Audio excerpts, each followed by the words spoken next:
স্বাগতম আজকের এই ক্লাসে আমার প্রিয় শিক্ষার্থীরা। আমি আশা করি আল্লাহর অশেষ মেহেরবানিতে তোমরা ভালো আছো। আলহামদুলিল্লাহ আমিও ভালো আছি। ইনশাআল্লাহ আজকের এই ক্লাসে তোমাদের পঞ্চম শ্রেণীর ষষ্ঠ অধ্যায়ের মধ্যে অনুশীলন 6 ক এর মধ্যে পাঠ্য বইয়ের সোশ্যাল বিষয়ের মধ্যে এই 4টা অঙ্ক আছে। ইনশাআল্লাহ আজকের এই ক্লাসে আমরা এই 4টা অঙ্ক সমাধান করব। তাহলে প্রথমে আমরা সমাধান করি। এখন এখানেও দেখতে পাই 4 ভাগের 1 গুণ 2। তাহলে আমরা প্রথমে লিখি 4 ভাগের কত 1 গুণ 1 ভাগের 2। কিন্তু 2 এর নিচে কিন্তু 1 হওয়ার কিন্তু ও অবস্থায় আছে। তাহলে আমরা এই 4 কে 2 দিয়ে দ্বারা যদি ভাগ করি তাহলে কত থাকে 2 পাবো। তাহলে এখানে 1 হয়েছে। তাহলে কি দাঁড়ালো? আমরা এখন 2 একে কত 2 হরকে হর দ্বারা গুণ 2 একে 2 আবার 1 একে 1। তাহলে 4 ভাগের 1 গুণ 2 আমরা কি পেয়েছি? কত পেয়েছি উত্তর? 2 ভাগের 1। এখন আমরা দুটোর সমাধান করি। 8 ভাগের 3। 8 ভাগের 3 কত? 8 ভাগের 3 গুণ এখানে আমরা 1 ভাগে কত 4 লিখি। ঠিক আছে? এখন এই 4 কে এই 8 কে এই 4 দ্বারা যদি ভাগ করি তাহলে 4 দুগুণে কত 8 এখানে 1 হয়েছে। তাহলে আমরা তখন 2 এ কত 2 আবার 3 এ কত 3। উত্তর কত 2 ভাগে কত 3 পেয়েছি। এখন আমরা এটা অঙ্ক সমাধান করি। 6 ভাগের 5 গুণ 3। তাহলে আমরা এখানে লিখি 6 ভাগের 5 গুণ 1 ভাগের কত 3। এখন আমরা আবার এই 6 কে 3 দ্বারা যদি আমরা ভাগ করি, লবকে হর দ্বারা, হরকে লব দ্বারা ভাগ করলে কত পাবো আমরা? 2 পাবো। ঠিক আছে? তাহলে আমরা 2 একে 2 পেয়েছি, পাই। হরকে হর দ্বারা গুণ করেছি, আবার কত এখানে 1 আছে, 5 একে কত 5। তাহলে 2 ভাগের 5। তাহলে এখানে 8 ভাগের কত 8 ভাগের 5 গুণ 1 ভাগের 6। এখন আমরা ভগ্নাংশে যখন গুণ করব তখন লবকে লব দ্বারা গুণ, হরকে হর দ্বারা গুণ। আর যখন ভাগ করব আমরা আর গুণ করব কোনাগুনি।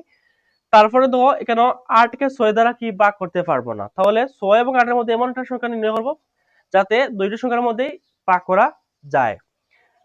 এখন আমরা এই যে 8 এবং 6 এই দুইটির মাঝে আমরা কত 2 দিয়ে ভাগ দেই তাহলে আমরা 8 কেও ভাগ করতে পারবো এবং 6 কেও ভাগ করতে পারবো। এখন যদি 4 নেই তাহলে 4 দিয়ে 8 কে ভাগ করতে পারবো কিন্তু 6 কে ভাগ করতে পারবো না। ভাগ করতে পারবো কিন্তু ভাগশেষ থাকবে। তাহলে আমরা এমন সংখ্যা নিব লব হরের মধ্যে আরেকজনের সাথে ভাগ করার সময় যাতে আমরা ভাগ করতে পারি দুইটি সংখ্যাকে কিন্তু ভাগশেষ থাকবে না। বিষয়টা কিন্তু বুঝতে পেরেছো তোমরা? তাহলে আমরা এই যে 2 দিয়ে যদি আমরা ভাগ করি 8 কে তাহলে কত 4 পাবো। 4 দুগুণ 8। আবার এই সেম 2 কে যদি 3 এই 6 কে 2 দ্বারা যদি ভাগ করি তাহলে 3 পাবো। তাহলে আমরা দেখো 4 এর কত 4 আর কত 3 5 কত 15। এখন আমরা কত পেয়েছি? আমরা 4 ভাগের কত 15 পেয়েছি। তাহলে প্রথমে উত্তর আছে 4 ভাগের 1 গুণ 2। তাহলে আমরা উত্তর পেয়েছি 2 ভাগের কত 1। 8 ভাগের 3 গুণ 4। তাহলে উত্তর পেয়েছি কত 2 ভাগের 3। 6 ভাগের 5 গুণ 3। তাহলে আমরা উত্তর পেয়েছি কত 2 ভাগের কত 5। তারপর এটা 4 নং আমরা 8 ভাগের 8 ভাগের 5 গুণ 6 এটির উত্তর পেয়েছি 4 ভাগের 15। যেমন কিভাবে পেয়েছি?